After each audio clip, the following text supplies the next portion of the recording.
Wild West love stories. Tales of passion, written on the American frontier.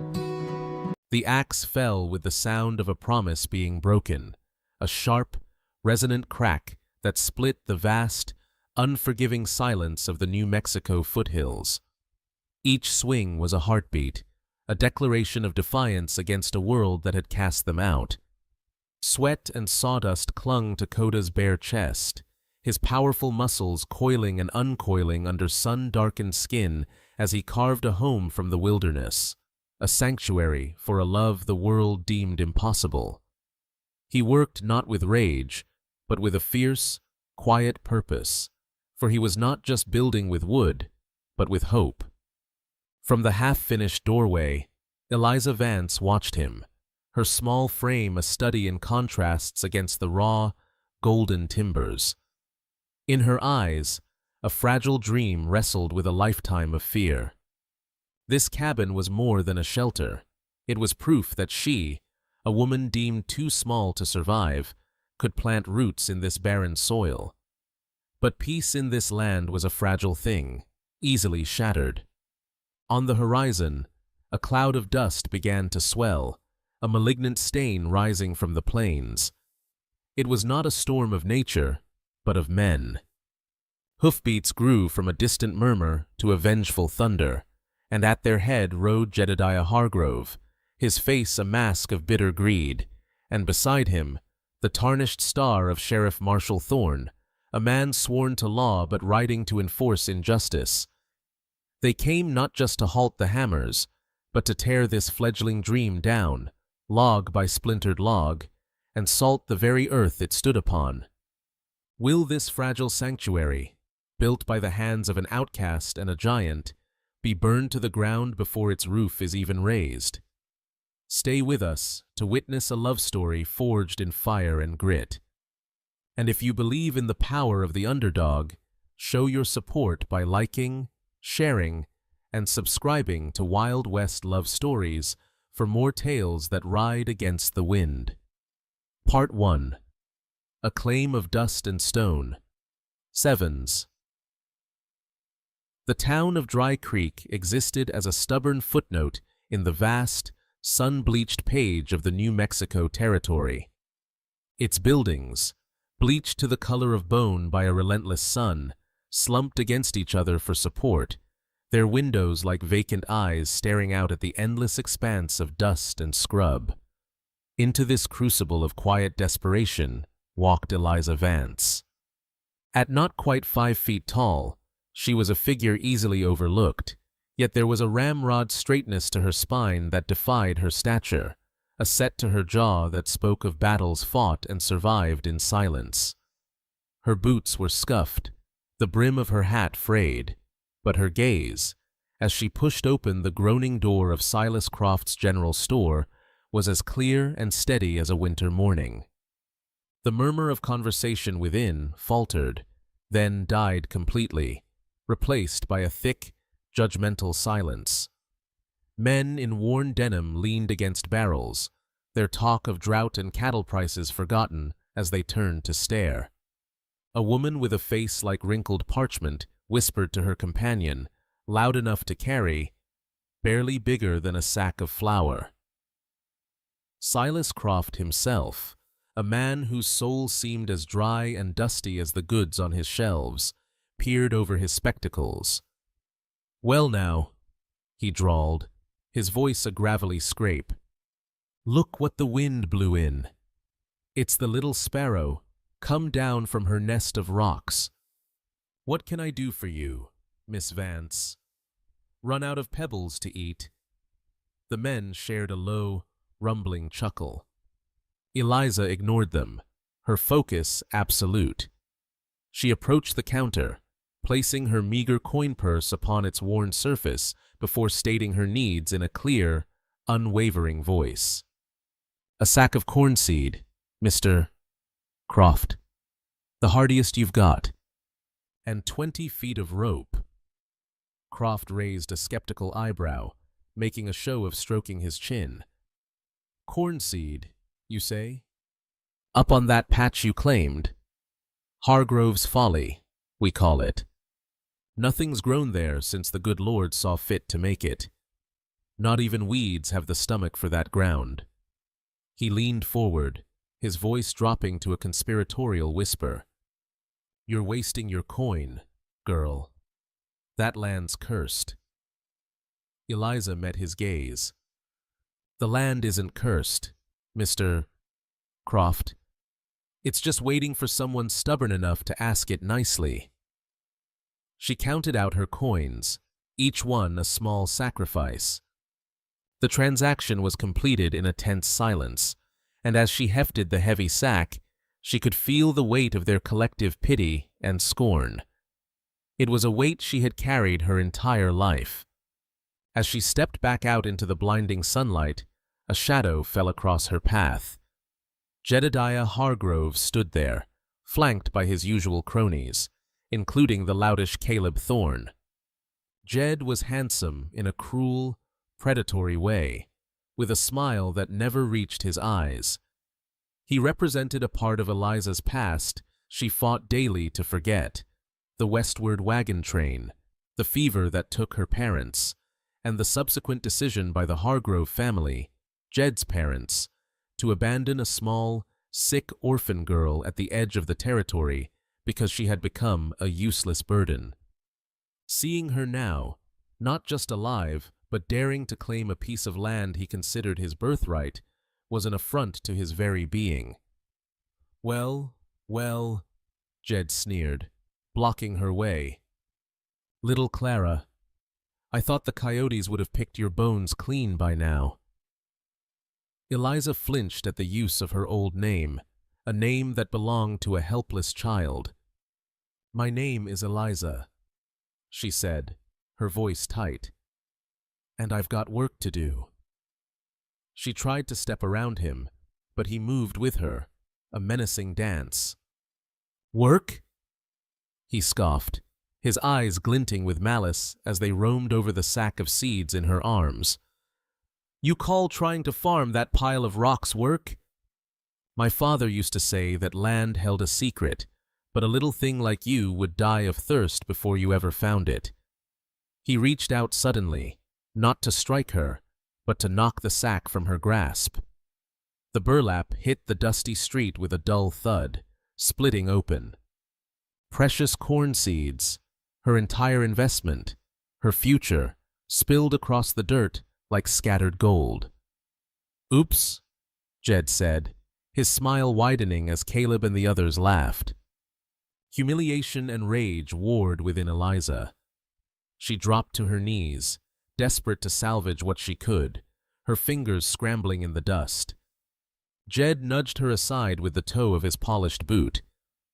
This is no place for dolls, Eliza. Run back to whatever hole you crawled out of before you get hurt.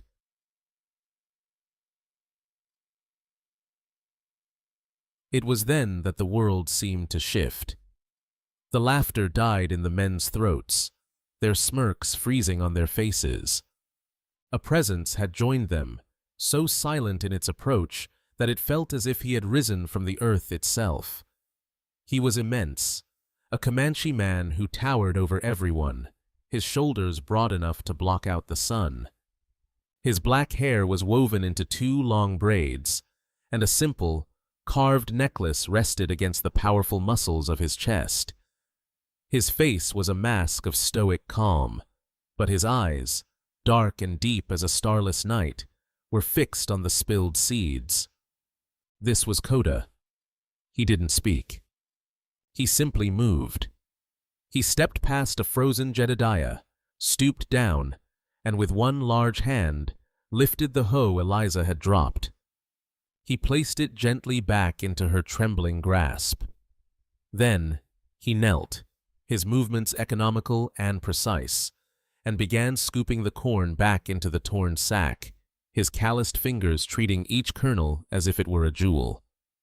The silence was absolute, broken only by the soft scrape of his hands in the dust. When he had gathered all he could, he stood to his full, intimidating height and held the sack out to Eliza.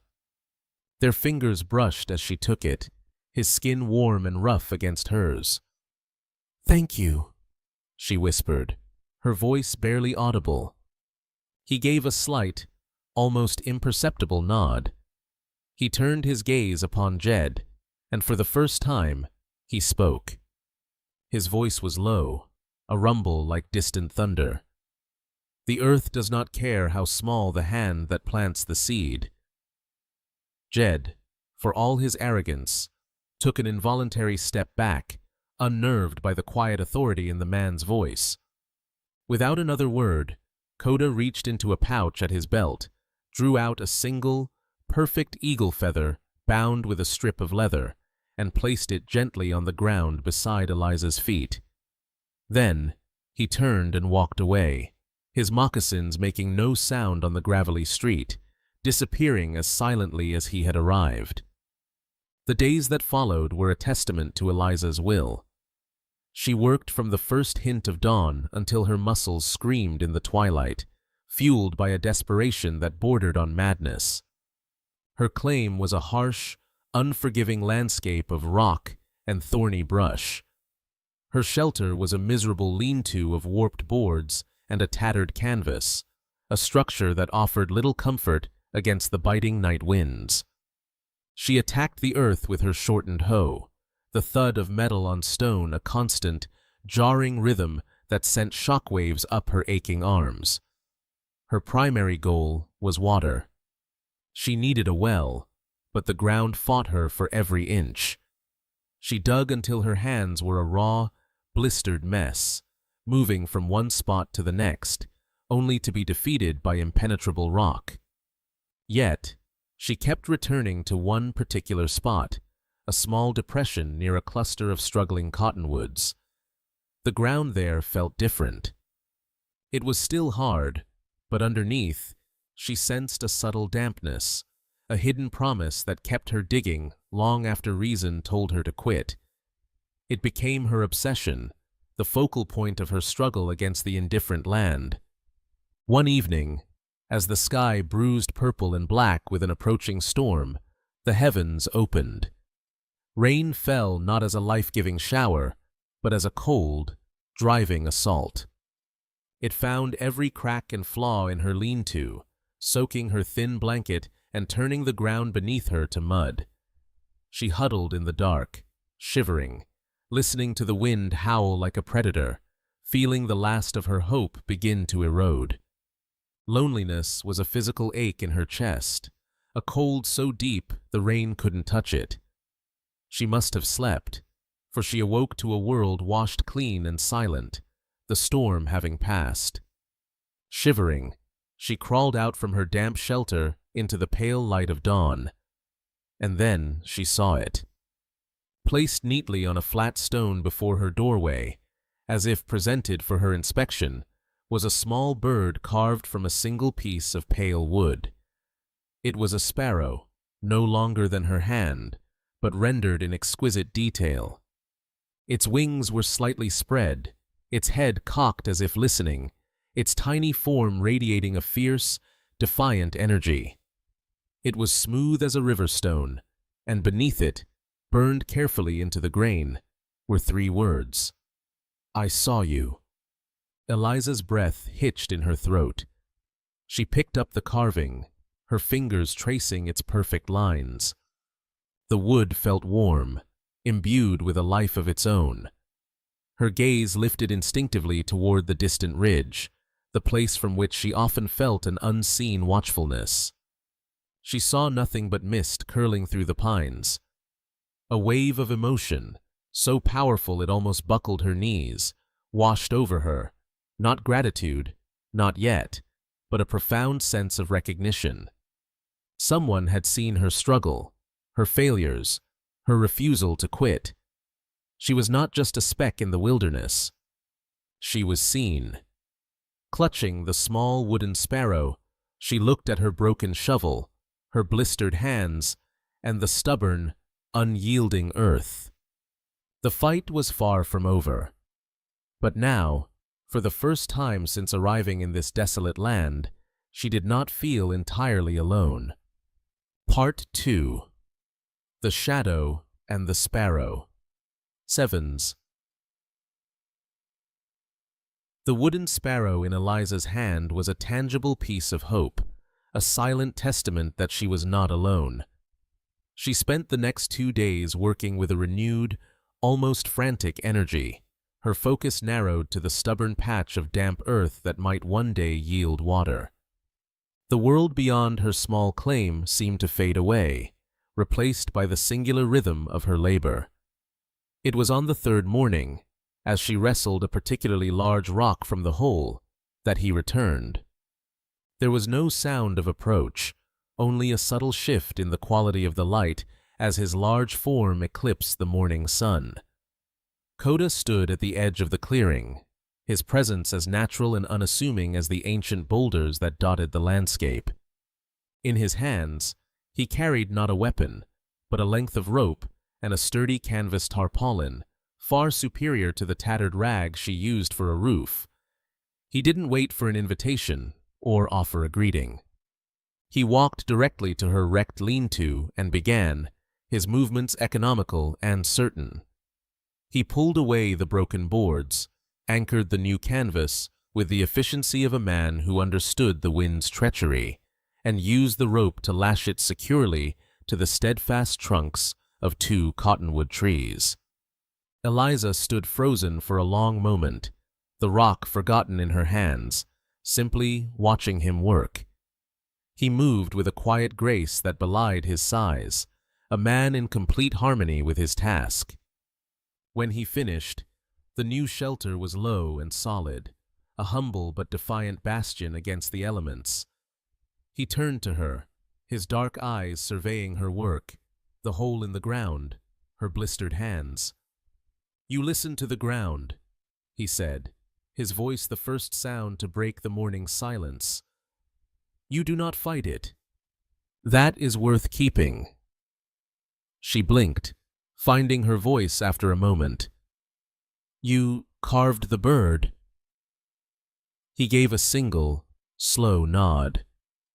"It is called tiquata, sparrow. Small, but it sings before the storm ends." A silence stretched between them, not awkward, but filled with unspoken understanding. She stepped inside her newly fortified shelter, retrieved her canteen, and held it out to him. He hesitated for a heartbeat before taking it, his large hand dwarfing the metal flask. He drank one measured sip, then returned it. "I am Koda," he said, the name offered with a quiet gravity. "Eliza," she replied, the name feeling more her own than it ever had before. Another nod, and then he turned to leave. Just before the trees swallowed him, he paused. "Build your roots deep, Eliza Sparrow," he said over his shoulder, "so they do not wash away." His words became her mantra. But roots needed protection to grow. Her claim was marked only by a few scattered stones, an open invitation to man and beast. She began the back-breaking work of digging post holes for a fence, a task that made her earlier struggles with the well seem like child's play. It was during this grueling endeavor that she saw them again. Jedediah Hargrove and Caleb Thorne reined in their horses at the edge of her property, their cruel smirks a jarring intrusion into her hard-won solitude. "Look at that, Caleb," Jed drawled, his voice carrying easily on the dry air. "The little mouse is trying to build a cage for herself." Caleb laughed, a harsh, braying sound. "More like a pen. Easy to step over when the time comes." Jed's eyes, however, weren't on Eliza. They were scanning her land with a hungry, calculating intensity, lingering on the cluster of cottonwoods near her well-digging site. "It's another dry one," he said, more to himself than to anyone else. "The creek's already running low. A man who controls water in a season like this, he controls everything." The words were a veiled threat, a chilling confirmation of her fears. He knew, or at least suspected, what this land might hold. Eliza gripped her shovel tighter, her knuckles white. Before she could form a reply, Koda stepped out from the shade of the trees where he had been watching, unseen. He said nothing, did nothing, simply stood there, his arms folded across his chest. His silent presence was more potent than any threat.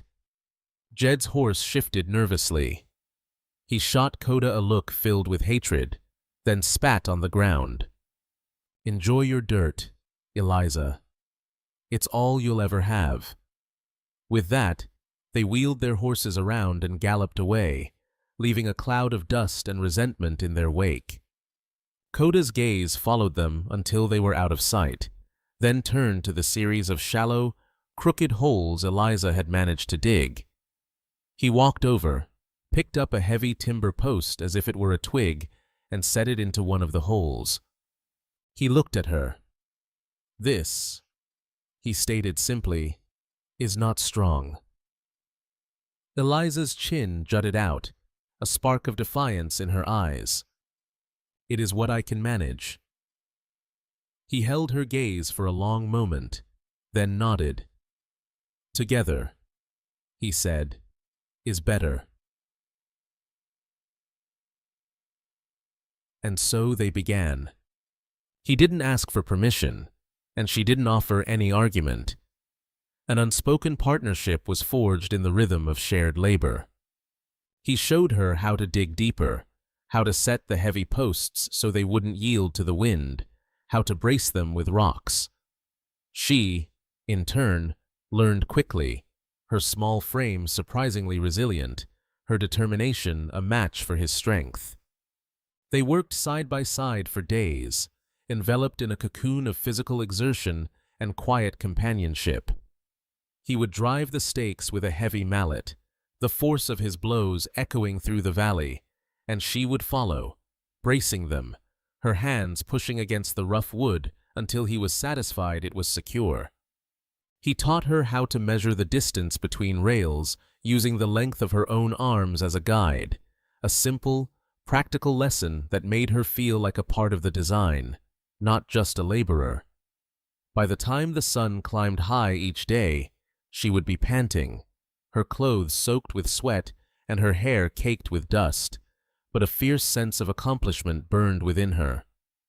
"You work too fast," she said one afternoon, leaning against a newly set post to catch her breath.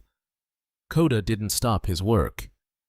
"You keep up," he replied, and the corner of his mouth twitched in what might have been a smile. During a break, they sat in the sparse shade of the cottonwoods.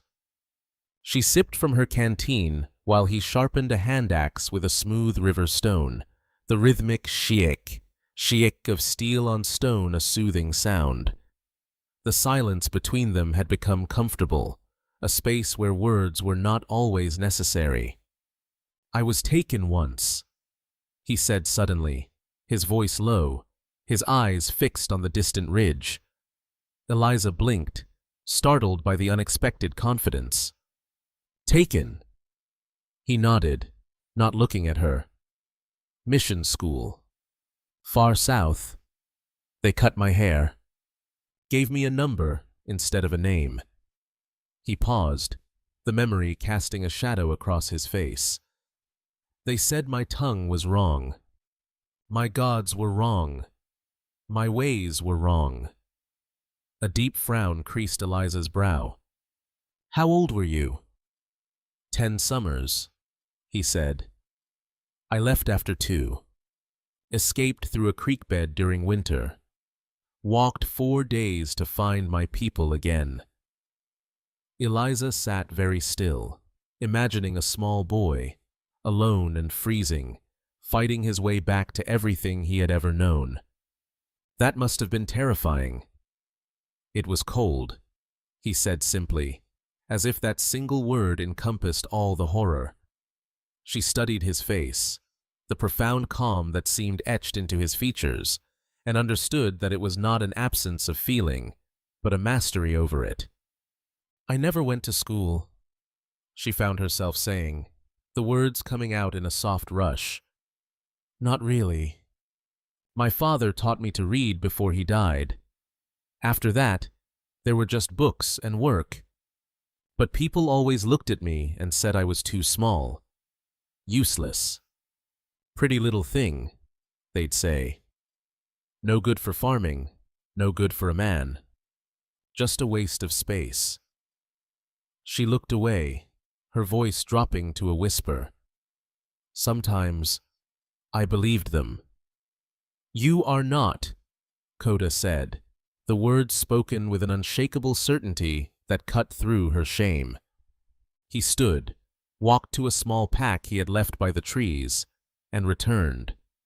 He knelt before her, his large frame humbling itself. In his hands, he held a pair of gloves, crafted from soft, supple deerskin, worn smooth in places and stitched with the precision of an artist. He gently placed them in her lap. Wood has splinters, he said, his dark eyes meeting hers. So does pride. Protect your hands. Both kinds. She stared down at the gloves, then back up at him, her throat tight with an emotion she couldn't name. You made these? He nodded once.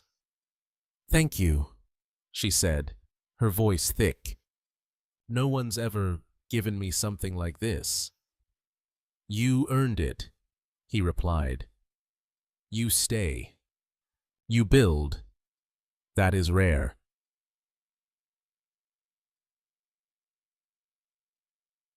They returned to work, the gloves fitting her hands as if they had been made for them. The fence line grew steadily, a tangible symbol of their joint effort, a neat, strong scar on the wild landscape. When the last rail was set, they stood together, looking out over what they had accomplished. The fence enclosed her lean-to, her meager garden patch, and the stubborn hole that was her hope for a well. It was a small kingdom, but it was hers, and now it was safe. But Koda's gaze was on the flimsy canvas shelter. A line of dark clouds was gathering in the west, mirroring the storm that had nearly broken her just days ago. This, he said, his voice low but firm, gesturing toward the lean-to, will not last the winter. Eliza's heart tightened.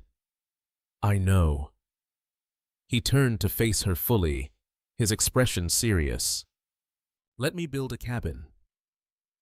She stared at him, speechless. A cabin? Real walls. A roof that wouldn't leak. A hearth for a fire that would stay lit. The idea was so audacious, so far beyond the scope of her own desperate imaginings, that she couldn't process it. You want to build me a house? He nodded. Yes. There is good pine on the ridge. Strong. I can bring it down. Build real walls. A home. To survive, not just hide. His eyes met hers, steady and sincere.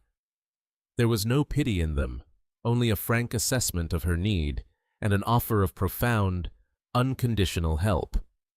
Eliza swallowed hard, her mind reeling. She looked at her pathetic lean-to, at her hands, now protected by his gloves, at the solid, unyielding fence they had built together. A home. It was a word she hadn't dared to even think. The people in town, she began, the old fears rising. I do not ask them, Koda said, his voice cutting through her doubts. I ask you. The choice hung in the air between them, heavy and momentous. This was more than an offer of lumber and labor. It was an offer of partnership, of a shared future. It was terrifying, and it was everything she had ever wanted. I'll think about it, she finally managed to say. He did not press, merely nodded in acceptance. I will come when the moon is new, he said. If you say yes, I bring tools."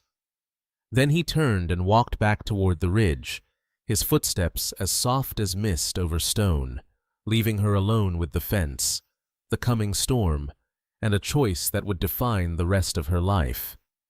Part 3. Whispers on the wind, hammers on the wood. Sevens. The new moon was a sliver of silver in an ink-black sky, a silent witness to Eliza's decision. She didn't need to speak when Koda appeared at the edge of her clearing, his silhouette immense against the starlight. He carried not just tools, but an aura of profound purpose. Her answer was in the small, steady campfire she had built, a beacon of welcome in the vast darkness. It was in the way she stood her ground, her small form no longer radiating desperation, but a quiet, resolute readiness. Her yes was a silent pact between them, understood in the space between heartbeats. The following dawn, the real work began. Koda led her up the pine-strewn ridge, a place that smelled of earth and eternity. He moved through the forest with a reverent familiarity, placing his hand on the trunks of certain trees, assessing their strength, their straightness, their spirit. He taught her the language of the wood, showing her how the grain told the story of a tree's life, its struggles against wind and drought. There were no nails in his design. "Wood does not like metal," he explained, his voice a low rumble. "It holds its own weight, if you know how to ask." The first tree fell with a sound that seemed to shake the world, a deep groan of surrender that echoed through the valley. It felt to Eliza like a momentous, almost sacred act. They spent days stripping the great logs of their bark, a laborious, sticky task that left their hands and clothes covered in resin. But in the shared effort, a new level of intimacy bloomed. She learned the rhythm of his movements, the quiet grunt of exertion when he lifted a particularly heavy log, the way his eyes would soften when she mastered a new skill. He, in turn, learned the surprising strength in her small frame, the tenacity that burned in her like a pilot light, refusing to be extinguished. He showed her how to use a drawknife to peel the bark in long, satisfying ribbons, and how to hew the logs flat on two sides. He taught her how to cut the saddle notches at the corners, a precise, interlocking design that would bind the walls together like folded hands in prayer. Her first attempts were clumsy, but he was a patient teacher, guiding her hands with his own, his touch sending a jolt of warmth through her that had nothing to do with the sun. As the cabin walls began to rise, log by painstaking log, a different kind of construction was taking place in Dry Creek. Jedediah Hargrove, enraged by the sight of progress on what he considered his land, began to weave a tapestry of poison. In the dusty confines of the town saloon, over glasses of cheap whiskey, he painted a lurid picture for anyone who would listen. He spoke of Eliza not as a determined homesteader, but as a bewitched, foolish girl who had fallen under the spell of a savage. He hinted at dark rituals taking place under the moon, of a Comanche heathen defiling the land with his pagan presence. Caleb Thorne and his ilk eagerly amplified the rumors, adding their own crude embellishments until the story took on a monstrous life of its own.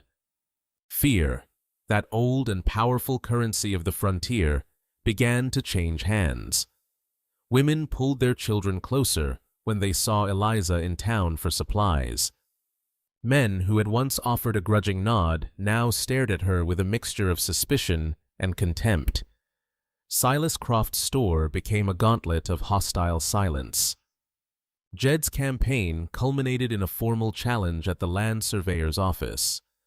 He stood before the harried clerk, a sheaf of old, yellowed maps in his hand, claiming a discrepancy in the original survey, insisting the plot Eliza held was, by rights, part of the original Hargrove pasture.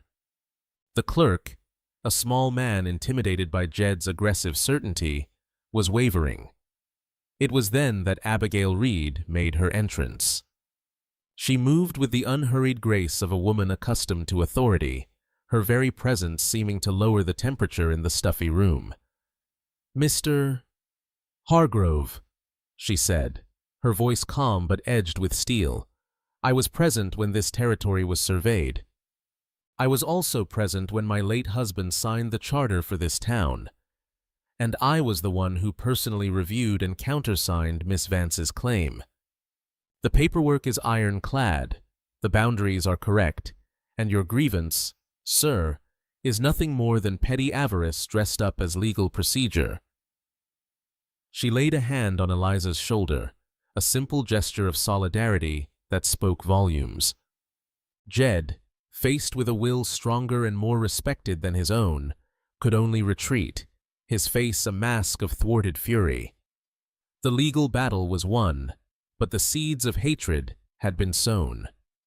Later that week, Deputy Ben Younger sought out Mrs. Reed as she swept her porch.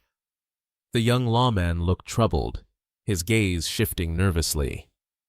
"Ma'am," he began, his voice low, "I don't mean to overstep, but the things Jed Hargrove and the sheriff's brother are saying, it's getting ugly. And the sheriff, he listens to his family. I'm worried they might try to find a reason, any reason, to make trouble for Miss Vance and the Comanche." Abigail stopped sweeping and looked at him, her eyes sharp and assessing. "Thank you for your integrity, Benjamin," she said. "It is a rare commodity. We will be watchful." Back at the claim, ignorance of the town's growing hostility was a blissful shield. Eliza and Koda were immersed in the world they were creating. The cabin now had 4 walls, a solid, fragrant fortress of pine that smelled of safety and the future. One afternoon, as they prepared to set the main roof beam, Koda paused. He took out his knife and, with Eliza watching in puzzled silence, began to carve into the great log that would sit directly above the doorframe. With slow, sure strokes, the shape of a bird emerged from the wood, not just any bird, but a sparrow, its wings tucked, its eyes alert, its small form a perfect echo of the gift he had first given her. "For luck?" she asked softly. He looked at her, his expression unreadable, but for a deep sincerity in his eyes. "So the roof knows who lives below it," he said. "So it knows who to protect." Her throat constricted. He wasn't just building her a house, he was embedding her story, her very essence, into its heart. She reached out and traced the carving with her fingertips. "You are the sparrow," he said, his voice barely a whisper. "Small does not mean weak. The sparrow flies when larger birds sink." It was a moment of profound connection, a quiet declaration that transcended the need for grander words. It was in the midst of this shared moment of creation, as they stood admiring the carved beam, that the outside world intruded. A lone rider approached, not from the direction of the town, but from the northern ridges, the lands of the Comanche. The rider was tall and lean, his features sharp and serious, carrying himself with the proud bearing of a warrior. He dismounted and addressed Koda in the fluid, guttural tones of their native tongue. It was Tashunka. This, Eliza knew instinctively, was the midpoint, the moment the world tilted on its axis. Though she could not understand the words, she could read the language of the body, the deep lines of concern on Tashunka's face, the growing tension in Koda's shoulders. The conversation was urgent, earnest, and fraught with conflict. Tashunka gestured toward the north, then toward the nearly finished cabin, his hands carving arguments in the air. Koda's replies were low and measured, but Eliza could see the war being waged within him. She saw his loyalty to this man, his friend, and his duty to his people warring with the new purpose he had found here, with her. She was the immovable object, and his tribe was the irresistible force, and he was caught, brutally, between them. She felt a sudden, piercing shame. In her own struggle for survival, she had never truly considered the full context of his. He was not just a man, he was a Comanche man, with a history, a family, a nation that had claims on his heart and his strength. The whispers in town were a nuisance, Jed a danger, but this was a conflict of the soul. After what felt like an eternity, Tashunka placed a hand on Koda's shoulder, a gesture of respect, perhaps even of sorrow. He mounted his horse, gave Eliza a long, unreadable look, and rode away, leaving a silence that was heavier and more profound than any they had yet shared. The hammers were quiet.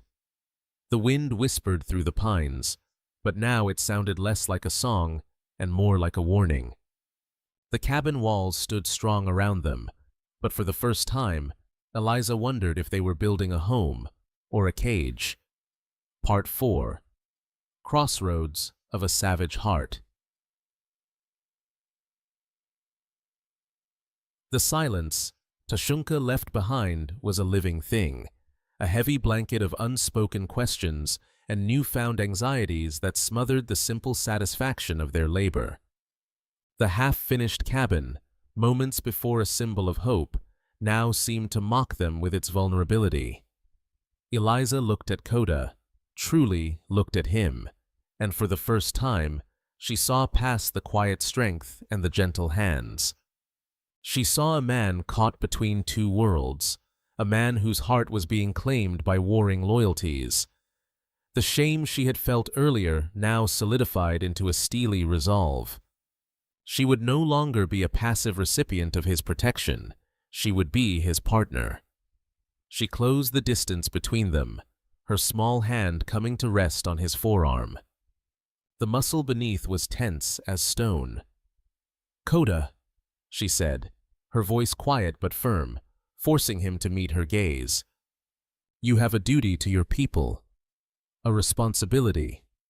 I cannot be the reason you forsake that." It was the hardest thing she had ever said, an offer to release him that felt like tearing a part of herself away.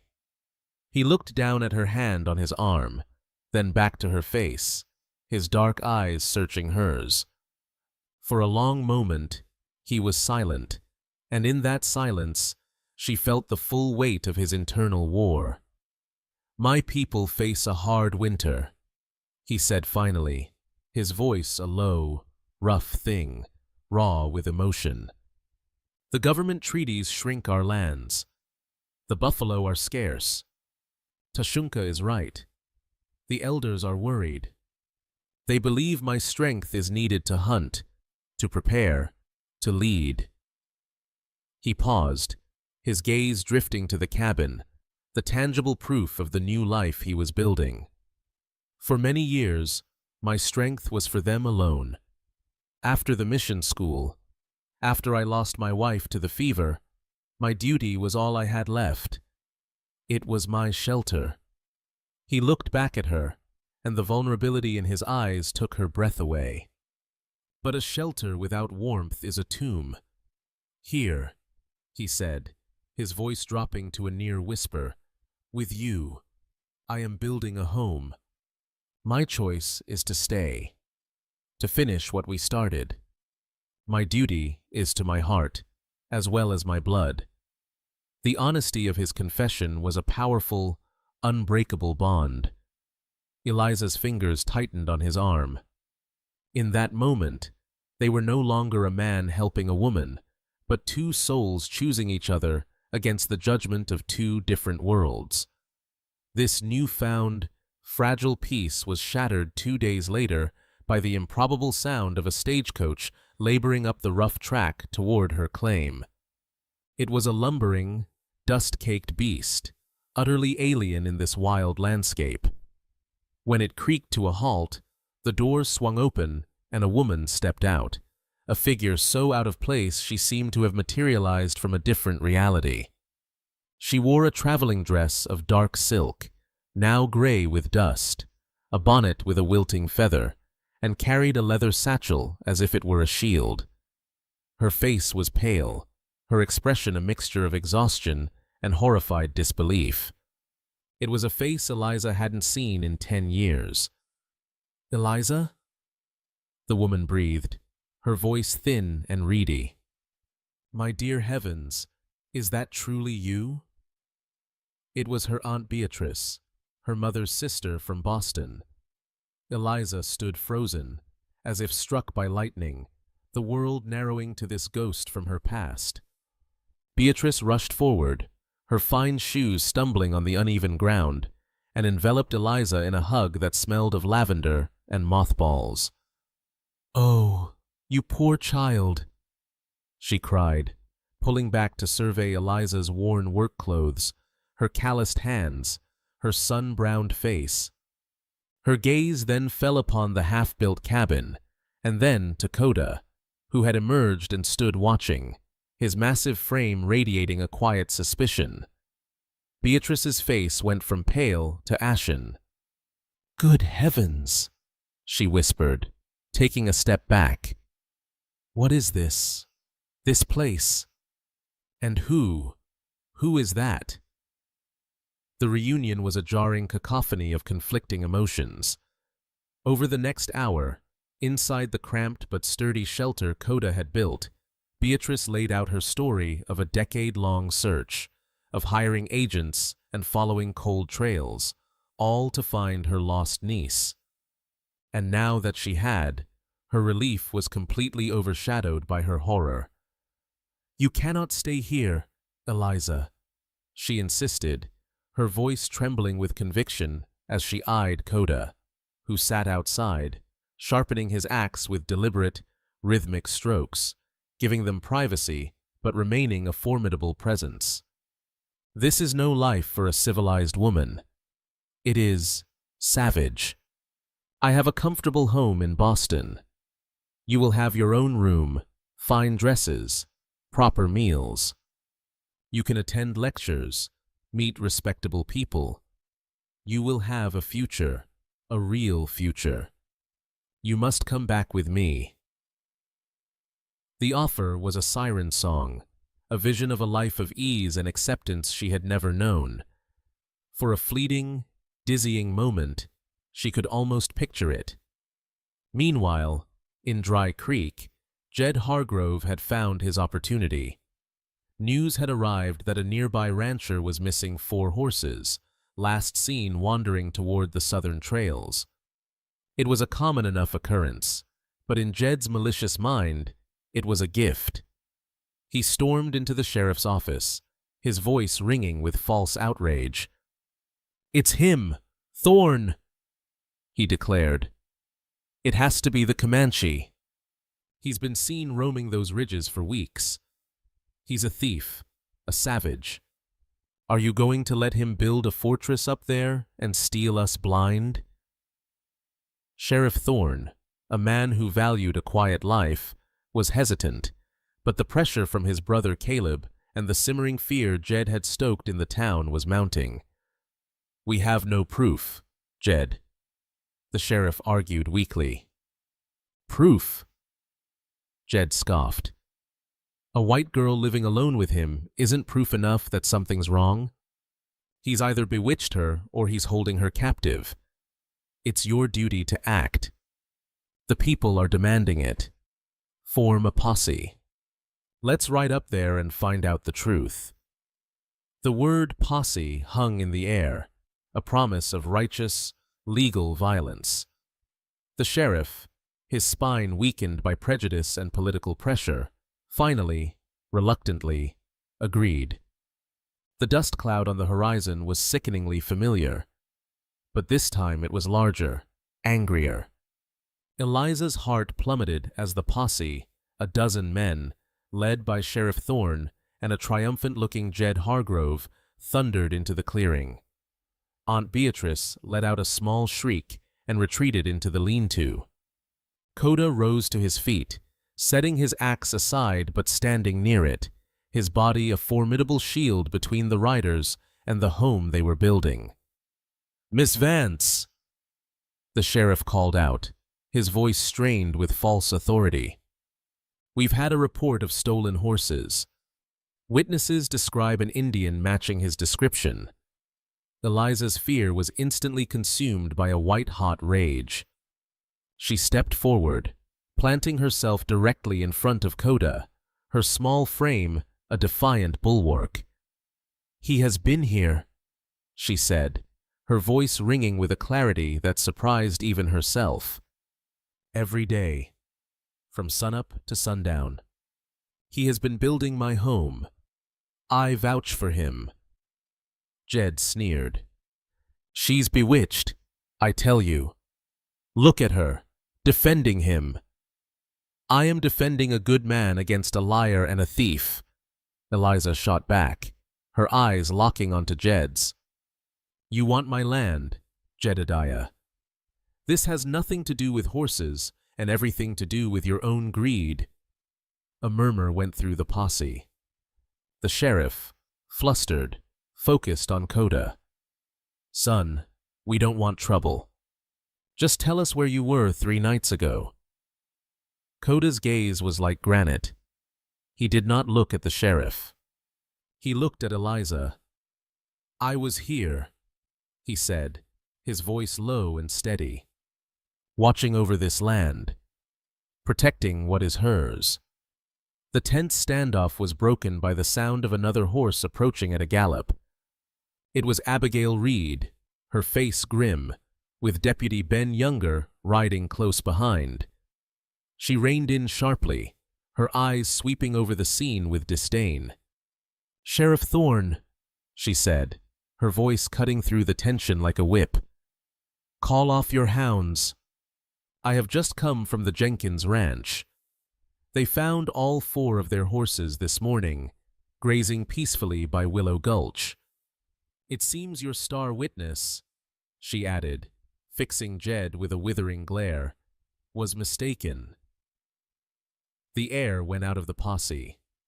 The men shifted uncomfortably, avoiding each other's eyes. Jed's face contorted with fury and humiliation.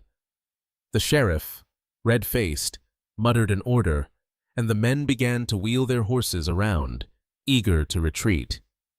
As the dust settled, a profound quiet fell over the clearing. The physical threat had vanished as quickly as it had appeared. But as Eliza turned, trembling with adrenaline and relief, she faced a new, more intimate adversary. Aunt Beatrice stood in the doorway of the lean-to, her face pale, her hands clasped tightly together. The terror in her eyes had been replaced by a hard, unwavering resolve. "I have seen enough," she said, her voice shaking but firm. "This is not a life, Eliza. It is a war. You will be killed or worse. I am leaving on the morning stage. The choice is yours.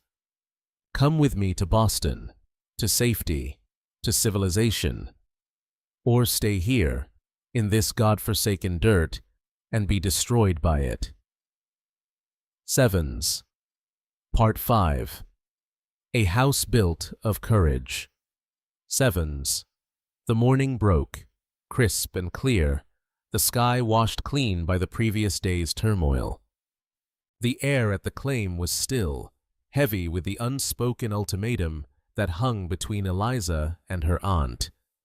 Beatrice stood beside the waiting stagecoach, a dark, rigid figure of civilization, her face etched with a genuine, painful concern. "Eliza, this is your final chance," she pleaded, her voice a low, urgent whisper. "Leave this brutality. Come home. You are my only family left. I cannot bear to see you destroyed." Eliza looked at her aunt, at the life of soft hands and safe parlors she represented, and felt a pang of loss for a comfort she would never know. Then her gaze shifted to the half-finished cabin, its raw pine logs glowing in the morning sun, a testament to her own strength. She looked at Koda, who stood a respectful distance away, his presence a silent, unwavering anchor. He was not looking at her. He was giving her the dignity of making this choice entirely on her own. Eliza turned back to her aunt, and the voice that emerged from her was not that of a lost child, but of a woman who had found her place in the world.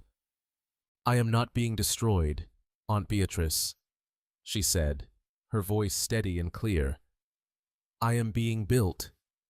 Out here, for the first time in my life, I am not measured by how small I am, but by how hard I can work and how fiercely I can stand my ground. My hands are calloused, my face is burned by the sun, and I have never felt more beautiful. The life you offer is kind, and I am grateful for your love, but it is a gilded cage. This," she said, gesturing to the rugged land, the unfinished home, the quiet man who stood by her side, "this is freedom. It is a hard and dangerous freedom, but it is mine. I am already home." The finality in her words was absolute. A tear traced a path through the dust on Beatrice's cheek. She nodded slowly, a gesture of heartbreaking acceptance. She gave Eliza one last, desperate hug, whispering, "May God forgive me for leaving you here," before climbing into the stagecoach without a backward glance. As the coach rumbled away, disappearing into the vast indifference of the landscape, Eliza felt not sorrow, but a profound, exhilarating sense of release. The last tie to her old life was severed. Her future, for better or worse, was here. In Dry Creek, a different kind of reckoning was taking place. The humiliating failure of the posse had left a sour taste in the town's mouth.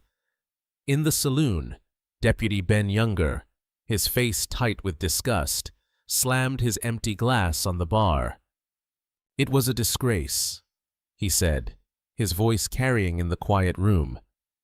"We rode out there like a lynch mob, all on the word of a greedy liar. Several men, including the broad-shouldered Mr. Miller, the town's most respected carpenter, and the Cooper brothers, whose skill with forge and anvil was legendary, looked up from their drinks.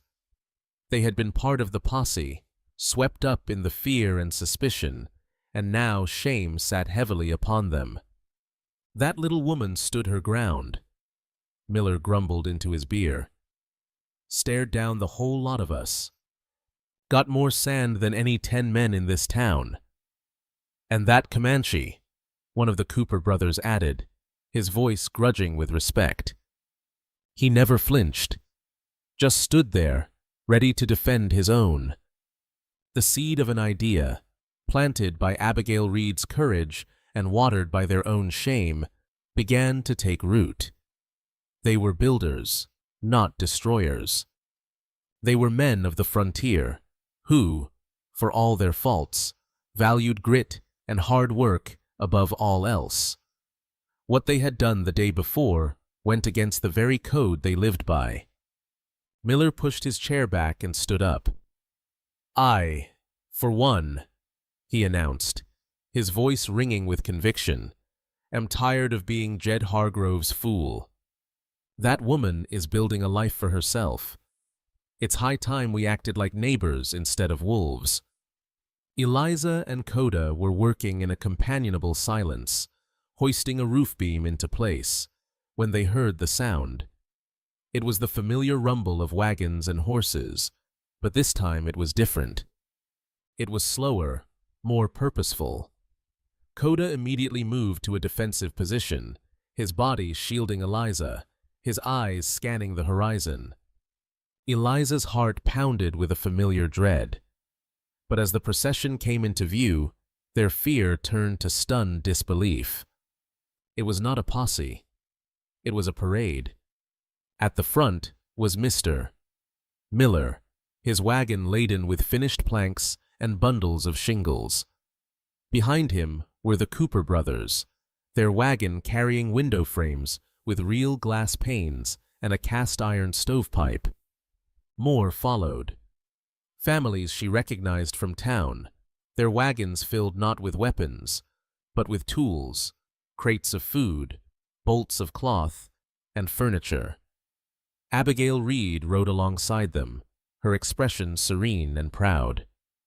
They rolled into the clearing and stopped, the men climbing down, the women lifting baskets from the wagon beds. Mr. Miller approached, his hat in his hands. "Miss Vance," he said, his voice gruff with emotion. We came to see if you could use a few extra hands. A house built by a community stands stronger." Eliza was speechless. Tears welled in her eyes, blurring the incredible scene before her. She looked at Koda and saw on his face an expression of profound, guarded astonishment. He had expected hatred, violence, and suspicion from her people. He had not expected this. What followed was a symphony of creation. The clearing, once a place of tense confrontation, was transformed into a bustling hub of cooperative energy. The air filled with the sounds of hammers, saws, and cheerful conversation. Mr. Miller and his sons worked alongside Koda on the roof, a silent but powerful transfer of respect passing between the men as they recognized a shared mastery of their craft. The Cooper brothers, with their brawny arms and precise tools, expertly fitted the glass windows into the frames, letting sunlight stream into the cabin for the first time. The women, led by Abigail Reed, set up a makeshift kitchen, preparing a feast of stew, cornbread, and coffee that filled the air with a welcoming aroma. They brought Eliza a beautifully stitched quilt and a sturdy rocking chair. Even the children helped, carrying small scraps of wood and fetching nails. Eliza moved through it all as if in a dream, her heart overflowing. She carried shingles, mixed mud and straw to chink the logs, and offered water to the thirsty workers. She saw the prejudice and suspicion that had poisoned the town dissolving under the warm sun of shared purpose. People who had once stared at her with contempt now smiled and offered words of encouragement. They watched Koda not with fear, but with a growing awe at his skill and strength, a quiet acknowledgement of the man, not the label. By late afternoon, the transformation was complete. A sturdy, beautiful cabin stood where a desperate lean-to had once been. It had a solid roof, clear windows, and a door that hung straight and true. The scent of fresh-cut pine and baking bread mingled in the air. It was a home. As the townsfolk began to pack their tools, their faces glowing with pride and exhaustion, a lone figure appeared at the edge of the clearing. It was Jed Hargrove. His face was a thunderous mask of rage and disbelief. He had been defeated, his power in the town broken, his prize snatched from his grasp. In his hand, he carried a heavy pickaxe. With a guttural roar of pure, animalistic fury, he charged past the astonished onlookers, heading directly for the one thing he could still destroy: Eliza's well. "If I can't have the water," he screamed, his voice cracking with madness, "no one will." He raised the pickaxe high above his head, ready to smash the wooden frame and collapse the hole, burying her hope forever. But before the blow could land, his arm was caught in a grip of iron. Koda had moved with impossible speed, intercepting him without a sound. Jed struggled, but he was like a child in Koda's grasp. "It's mine!" Jed shrieked, his eyes wild. "My father knew it was here." The spring. The only winter spring on this whole ridge. "It belongs to the Hargroves." He had said it. In his final, desperate act of spite, he had confessed everything. At that moment, Sheriff Thorne, who had been riding out to formally apologize to Eliza at Abigail's insistence, arrived just in time to hear the frantic confession. The last shred of doubt vanished from his face, replaced by a weary disgust. He dismounted, drew his pistol, and walked toward the struggling men. "It's over, Jed," the sheriff said, his voice devoid of all its earlier bluster. "You're under arrest for attempted destruction of property and for being a damn fool." Defeated, Jed finally slumped, the fight draining out of him. As the sheriff led him away in disgrace, a quiet fell once more. Koda released the pickaxe, letting it fall to the dirt. He turned to Eliza, his eyes asking if she was all right. She could only nod, her heart too full for words. One of the Miller boys lowered a bucket into the newly finished well. The rope played out, and then they heard it, a beautiful, resonant splash. He began to haul it up, hand over hand. A moment later, he swung the bucket clear. It was brimming with cold, crystal-clear water. The first water. The promise of life. Part 6. Where the Sky Meets the Earth. Sevens. The dust from the departing wagons settled, and a profound, peaceful silence descended upon the land. The sun dipped below the western ridge, painting the sky in fiery strokes of orange and purple, its last rays catching the new glass of the cabin windows, making them shine like beacons of hope. The air was cool and smelled of fresh-cut pine, damp earth, and the distant promise of rain. Eliza stood on the porch of her new home, her home, a structure built not just of wood and nails, but of courage, sweat, and the improbable kindness of strangers. She ran a hand along the smooth, sturdy railing, the reality of it all still sinking in. It was real. It was hers. Koda came to stand beside her, his presence a warm, solid comfort in the growing twilight. For a long time, they simply stood together, watching the stars begin to prick the velvet darkness, two solitary figures who had found their universe in each other. The confrontation, the fear, the struggle, it all seemed to melt away in the quiet dignity of this moment, leaving only a deep sense of peace. Koda then turned to her, and in the faint starlight, she could see an emotion in his eyes she had not seen before, a deep, vulnerable solemnity. He reached into a small leather pouch at his belt, a pouch she had never seen him open, and drew out a small, cloth-wrapped bundle. "Eliza," he said, his voice a low, reverent murmur. He gently took her hand and turned it palm up, placing the bundle in it. "This is for you." Her fingers, trembling slightly, untied the leather thong and unfolded the soft, aged doeskin. Lying inside was a silver bracelet, simple but beautiful, its metal bearing the soft patina of age. Set into its center was a single, smooth stone of turquoise, the color of a summer sky, webbed with delicate black lines that looked like cracks in dry earth. Etched into the silver on either side of the stone were small, graceful symbols. A sweeping line for the wind, a stepped pyramid for the clouds, and a single, tiny sparrow caught in mid-flight. It was not a piece of jewelry, it was a piece of a soul. "It belonged to my wife," Koda said softly, his voice thick with the ghosts of memory. "Her name was Meadowlark. She wore it until the fever came. It was her story. The wind was her spirit, the clouds were her dreams. And the sparrow was the strength she carried in a small body." He gently took the bracelet and slipped it onto Eliza's wrist. It fit perfectly, as if it had been waiting for her. The silver felt cool against her skin, the stone warm, seeming to pulse with a life of its own.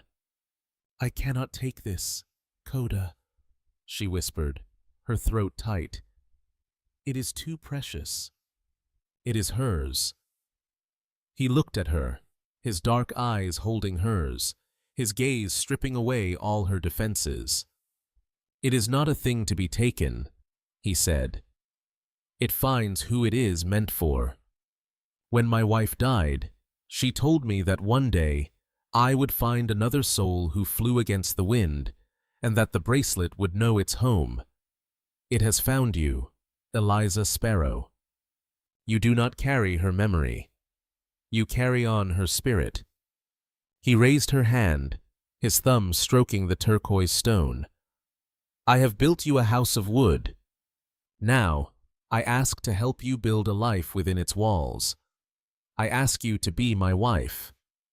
The proposal, spoken with such simple, profound gravity under the silent watch of the stars, was more powerful than any flowery prose. It was a vow of shared histories, shared sorrows, and a shared future. Tears streamed freely down Eliza's cheeks, but they were tears of joy, of a heart so full it felt it might burst. "Yes," she breathed, the word a prayer. "Yes, I will." Their path, however, held one final, stubborn stone. Believing their union should be recognized by the laws of the town they had come to call home, they went to see the Reverend Miller at the small white church. The Reverend, a man whose faith was built more on rigid doctrine than on human compassion, listened to their request with a deepening frown. He peered at Koda over his spectacles as if he were a distasteful curiosity. "I cannot, in good conscience, perform such a ceremony," he declared, his voice thin and self-righteous. "It is unconventional. The union of a Christian woman and a heathen who has not been baptized would be a mockery of the Holy Sacrament. The parish would be scandalized. My duty is to God's law, not to the whims of individuals." His refusal was a cold slap, a reminder that while hammers and shared labor could build bridges, they could not always tear down the walls within a man's heart. They left the church not defeated, but with a quiet, steely resolve. Their love did not need the validation of a man who could not see beyond the color of their skin. They found Abigail Reed in her garden, tending to her late-season roses. When they told her what had happened, a familiar fire sparked in her eyes. She set down her trowel and wiped her hands on her apron. "The laws of God?" she said, her voice laced with a fine, cold anger. "I dare say the good Lord is far more interested in the laws of courage, decency, and love, none of which the Reverend Miller seems to have studied. If that man will not sanctify this union, then I will." Eliza stared at her. "You would do that?" Abigail smiled, a warm, genuine expression that crinkled the corners of her eyes. "My child," she said, taking both of Eliza's hands in her own. "I have helped found a town, build a community, and stare down more than one armed mob. I think I am more than qualified to officiate a wedding built on truth and bravery. We will hold the ceremony right here, in my home, and anyone in this town who believes in what is right is welcome to attend." And so, their wedding became not one event, but two, a perfect braiding of their separate worlds. The first ceremony was for them alone. As the sun rose on the day Abigail had chosen, Koda led Eliza up to the high pine ridge that overlooked their cabin, the place where he had felled the first tree for their home. The air was thin and pure. He had built a small circle of stones, and in the center, a small fire of sage and sweetgrass smoldered, its fragrant smoke carrying their prayers to the heavens. There, under the vast, open sky, he performed the rites of his people. He spoke vows in his own tongue, promises to honor her as he honored the earth, to protect her as he protected the sky, to walk beside her through all seasons. He painted 2 small lines of red clay on her cheeks for life, and she did the same for him. They exchanged not rings, but simple necklaces they had braided from sinew and bone. It was a ceremony of profound, elemental power, a union witnessed only by the ancient mountains and the rising sun. They were bound together by the laws of the land itself. That afternoon, they walked arm in arm into Dry Creek. A crowd had gathered at Abigail Reed's home, not of gawkers, but of friends. The Millers were there, and the Coopers, and Deputy Ben Younger, his face beaming. Inside, the parlor was filled with wildflowers. Standing before a small lectern, Abigail Reed spoke, her voice filled with a strength and wisdom that commanded more authority than any robed priest. She spoke not of scripture, but of the human heart. She spoke of the courage it takes to build a home in a harsh land, and the even greater courage it takes to build a home in a world full of fear and prejudice. She held up their joined hands. "By the laws of this territory," she declared, her voice ringing with joyous finality, "and by the far greater laws of decency and love, I now pronounce you husband and wife." Dusk found them back on the porch of their cabin. The last of the sunlight pulsed across the windows, and from inside, the gentle crackle of a fire in the hearth promised warmth against the coming night. A gentle breeze rustled the pine needles, carrying the scent of their shared world. Eliza leaned her head against Koda's shoulder, the silver and turquoise bracelet cool against his warm skin. She was no longer Eliza Vance, the abandoned orphan, the girl who was too small. She was Eliza Sparrow, a woman who had fought for her land, earned her home, and found her love. "I was once too small for them," she whispered, her voice full of wonder. "But now, I feel as though I have a home big enough to hold the sky." Koda shifted, turning to face her. Moonlight caught in his dark hair as he brushed a stray strand from her cheek. His finger traced the outline of the sparrow on her bracelet. "You did not grow larger," he said, his voice a soft rumble that was for her alone. "You showed them your worth, stone by stone, choice by choice. You were never small. You are my equal, my heart, my home." A deep, contented silence settled between them, full of all the things that no longer needed to be said. Their future was uncertain. Storms would come, winters would be hard, and whispers might rise again. But in this moment, held in the shelter they had built with their own hands, 2 people bound by earth and sky, they were infinite. And as the world spun patiently onward into the night, they rested in the simple, unshakable truth that they had chosen each other, without apology and without regret. The story of Eliza Vance and Koda is more than just a tale of love in a harsh and unforgiving land. It is a powerful testament to the unyielding strength of the human spirit. It reminds us that true stature is not measured in feet or inches, but in the boundless courage of a heart that refuses to be broken. We witnessed a woman, dismissed by the world as too small and insignificant, who claimed a piece of barren earth and, through sheer force of will, made it fertile with hope.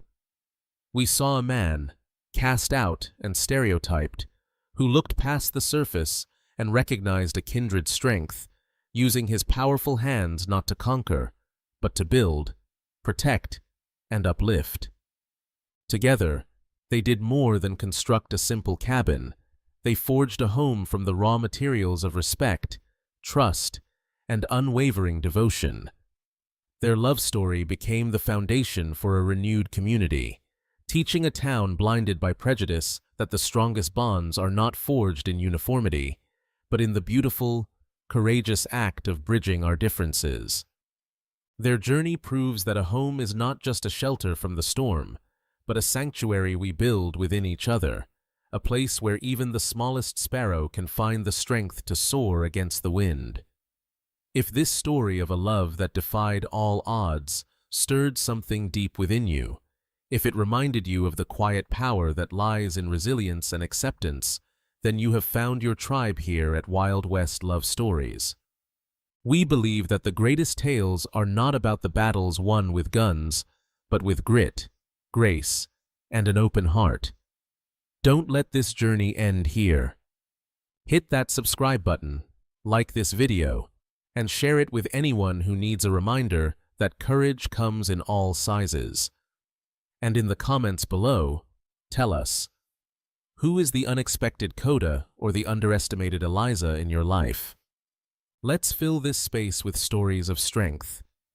Join our community and saddle up for the next unforgettable ride into the heart of the Wild West.